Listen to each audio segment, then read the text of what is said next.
Dame Esther Rantzen's daughter Rebecca Wilcox has suggested she is considering breaking the law to aid her mum in an assisted death if the need arises. Grandmother of 5 Esther is spearheading a UK campaign to legalise assisted suicide after being diagnosed with stage 4 lung cancer in January last year.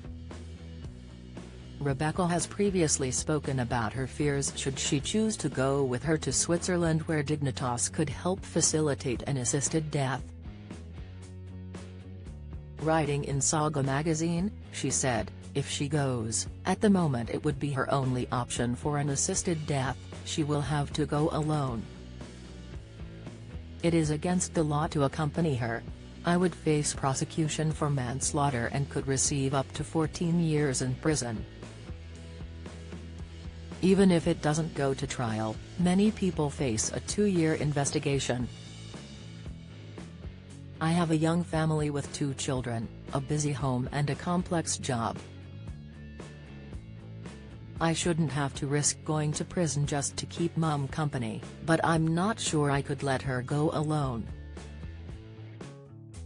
It's an impossible decision to have to make, either risk possible prosecution at the worst time of my life, when I have just lost my adored mum, or do the unthinkable and let her die alone in a foreign country with no one she knows or loves to hold her hand." TV presenter Rebecca also writes about her mother, "The thought of her actually dying is abominable, but the thought of her dying in pain is unthinkable. Her health is not great and her illness has no cure. The prognosis may lead to a painful death that might not be eased with palliative care and opioid painkillers."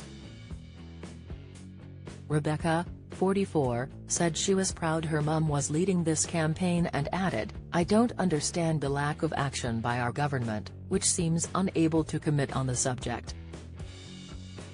It's inhumane. The opportunity to have an assisted, comfortable death in countries like Australia, Canada, New Zealand and Switzerland shows a level of compassion in the lawmakers that seems sadly absent from England today." Dame Esther, 83, who is best known for presenting the BBC show That's Life, and launching the charity Childline, said she believed people should be given the choice about how you want to go and when you want to go. In 2009, Keir Starmer, in his role as Director of Public Prosecutions, issued guidelines aimed at people in Rebecca's situation. They stated that someone acting out of compassion to help a terminally ill patient with a clear, settled and informed wish to die was unlikely to face court. But persuading or pressuring the victim to kill themselves, or benefiting from their death, might encourage a prosecution. Those who oppose any change in the laws have voiced concerns that legalizing assisted dying could put pressure on vulnerable people to end their lives for fear of being a burden on others. Last month assisted dying was debated in the Commons after Dame Esther's campaign. Dr. Gordon MacDonald, chief executive of the campaign group Care Not Killing, said at the time, "We should be talking about how to fix the UK's broken palliative care system so everyone can have a dignified death." The Crown Prosecution Service says from April 2009 up to March 2024 there have been 187 cases referred to the CPS that have been recorded as assisted suicide. 4 cases of encouraging or assisting suicide have been successfully prosecuted,